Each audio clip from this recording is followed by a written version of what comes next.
한국에 오는 외국인들이 요즘 부쩍 달라졌습니다. 단순히 관광지를 찍고 떠나는 게 아니라 한국인들이 매일 걷는 골목을 함께 걷고, 한국인들이 매일 줄 서는 식당에 함께 줄을 서고, 한국인들이 당연하게 여기는 것들 앞에서 카메라를 멈춥니다. 그리고 하나같이 같은 말을 합니다. 이게 어떻게 그냥 일상이냐고요. 오늘 소개할 주인공들은 튀르키예에서 온 세 가족입니다. 딸이 운영하는 유튜브 채널에 아버지와 어머니까지 함께해 이번 서울 여행을 영상으로 기록하고 있는데요. 딸은 여행 내내 카메라를 들고 앞장서고 아버지는 묵묵히 따라다니며 때로는 짧고 날카로운 한마디로 웃음을 자아내고 어머니는 음식 앞에서 가장 솔직한 반응을 보여주는 역할을 맡고 있습니다. 계획도 꼼꼼하고 현지 정보도 빠삭한 이 세 가족이 서울에서 보낸 하루하루는 그야말로 빈틈이 없었습니다. 이들의 서울 여행은 인천공항에 도착하는 순간부터 범상치 않았습니다. 딸은 KETA 신청은 출국 최소 일주일 전에 미리 해두라고 강조하는데요. 실제로 이 가족은 KETA를 미리 처리해 두었기 때문에 입국 심사를 손을 흔들며 통과했다고 표현할 정도로 빠르게 빠져나왔습니다. 공항에서 시내까지는 케어라는 앱을 이용해 차량을 불렀고 약 1시간 10분 거리를 편안하게 이동했습니다. 첫날 일정의 시작은 서울 한복판의 조계사였습니다. 한국에서 가장 오래된 불교 사찰 중 하나인 이곳은 부처님 오신 날을 앞두고 연등으로 가득 장식되어 있었는데요.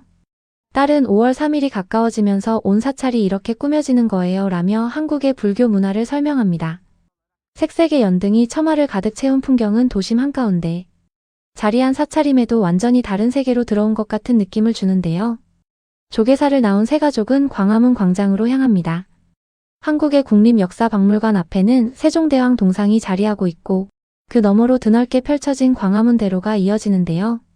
딸은 이 거리를 카메라로 담으며 어제 숙소로 돌아오면서 지나쳤던 그 궁궐 앞 큰 길이 바로 여기예요 라고 설명합니다. Büyük Kral'ın heykeli var burada. Burası en meşhur caddesi zaten. Bu cadde de o dün geçtiğimiz büyük saray vardı ya. Oraya çıkıyor. Şöyle bu caddeyi göstereyim. Bu caddede hala TBC konserinin sahnesi duruyor bakın. 그런데 이 거리를 걷던 딸이 갑자기 멈추며 바닥을 가리킵니다. 신호등 앞 바닥에 빨간불과 초록불에 맞춰 함께 점등되는 바닥 조명이 설치되어 있었던 것이죠. Bakın yeşil yanarken yerde de böyle yanıyor, kırmızı da şey oluyor. Bu çok güzel bir şey ya. Neden Senaycığım? O insanlar telefonuna bakıyormuş ya devamlı. O yüzden yerleri ışıklandırma yapmışlar. İnanın. 실제로 한국의 이 바닥 신호등 시스템은 스마트폰을 보며 걷는 보행자들을 위해 전국 주요 횡단보도에 설치된 안전설비입니다. 유럽의 경우 이런 바닥 신호 시스템이 도입된 도시가 일부 있기는 하지만 이렇게 광범위하게 설치된 경우는 드뭅니다. 한국은 보행자의 부주의조차 사회 시스템으로 커버하려는 나라라는 것, 이 작은 바닥 조명 하나가 말해주고 있는 것이죠. 명동 방향으로 이동하던 세 가족은 강 위로 탁 트인 청계천을 발견합니다. 딸은 청계천은 2005년 보건공사를 통해 지금의 생태공원으로 바뀐 곳이에요 라며 설명을 이어가는데요. 도심 한복판을 가로지르는 맑은 물길 옆으로 산책로가 이어지고 다리 아래에는 벤치와 쉬어갈 수 있는 공간이 마련되어 있습니다. Çok hoş. Ya şu an mesela Kanadamsı bir atmosfer yok mu gerçekten burada? 딸은 진짜 강가 같은 분위기 나지 않아요? 이 길이? 라며 감탄합니다. 이날의 점심은 미쉐린 가이드의 이름을 올린 명동교자였습니다. 만두와 칼국수로 유명한 이 식당에서 세 가족은 각자의 취향대로 메뉴를 고르는데요. 어머니는 돼지고기를 드시지 않아 채소 만두로 따로 주문을 넣었고 세 사람이 먹고 나서 지불한 금액은 단돈 37,000원이었습니다. 세 명이 배부르게 먹었는데 음식도 남았어요. 전부 합해서 1200리라예요 라며 딸은 가격 대비 만족도에 깜짝 놀라는데요. 튀르키예 물가로 환산했을 때 이 정도 퀄리티의 식사가 이 가격이라는 건 한국 음식의 가성비가 얼마나 압도적인지를 다시 한번 보여주는 장면이었습니다. 남산 방향으로 발걸음을 옮긴 세 가족은 서울역 근처의 브릭샌드에 들렀습니다.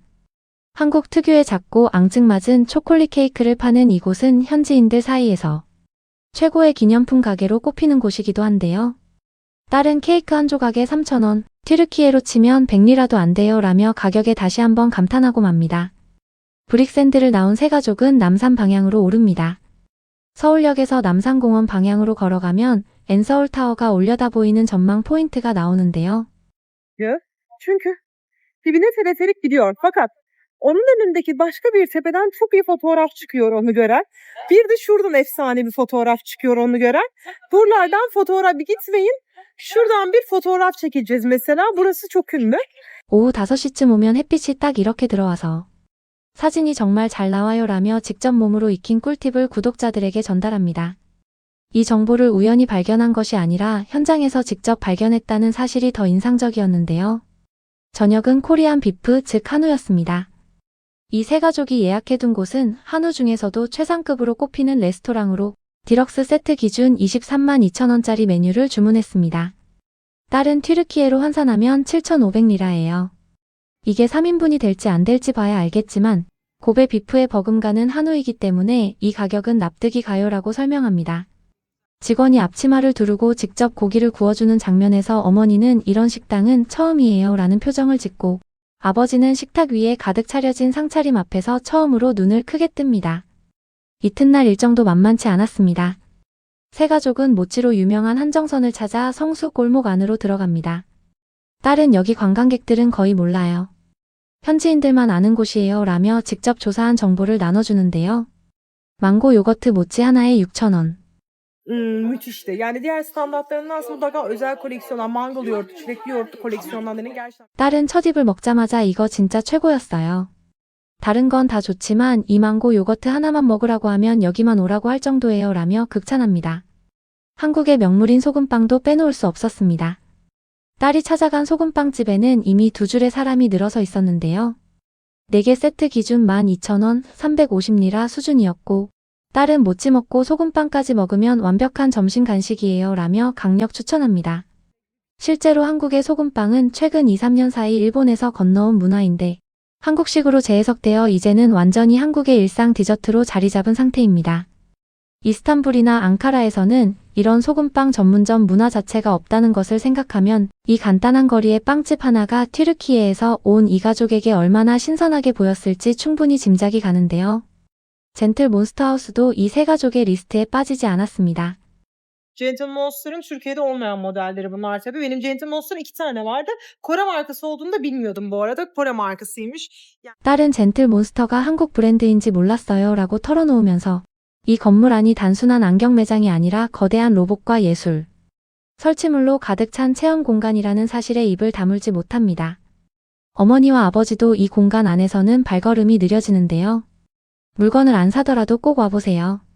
진짜 너무 멋있어요 라는 딸의 말 한마디가 이 장소의 모든 것을 설명해 줍니다. 귀국 전날 밤 세 가족은 올리브영 앞에 길게 늘어선 마감줄을 보며 이제 우리도 완전한 한국 여행자가 됐네요 라고 웃습니다. 딸은 올리브영 없이 한국 여행은 없어요 라고 단언하며 마지막 쇼핑백을 들고 나오는데요. 공항에서도 마지막까지 촬영을 이어가던 딸은 수화물 검색대를 통과한 뒤 서울 잘 있어요. 다음번엔 도쿄에서 봐요 라고 말하며 영상을 마칩니다. 이 세 가족이 서울에서 보낸 며칠은 그야말로 빈칸이 없는 여행이었습니다. 조계사 연등부터 광장시장 도너까지 경복궁 처마부터 강남 로데오 거리까지 그 모든 장면에서 이 튀르키예 가족이 보여준 반응은 하나같이 비슷했습니다. 우리에게는 너무도 익숙한 이 나라가 누군가에게는 다시 보고 싶어서 일부러 비행기를 타게 만드는 나라라는 것. 그걸 알게 되는 순간 오늘 출근길, 지하철이 오늘 점심에 먹은 떡볶이 한 그릇이 조금은 다르게 느껴지기 시작합니다.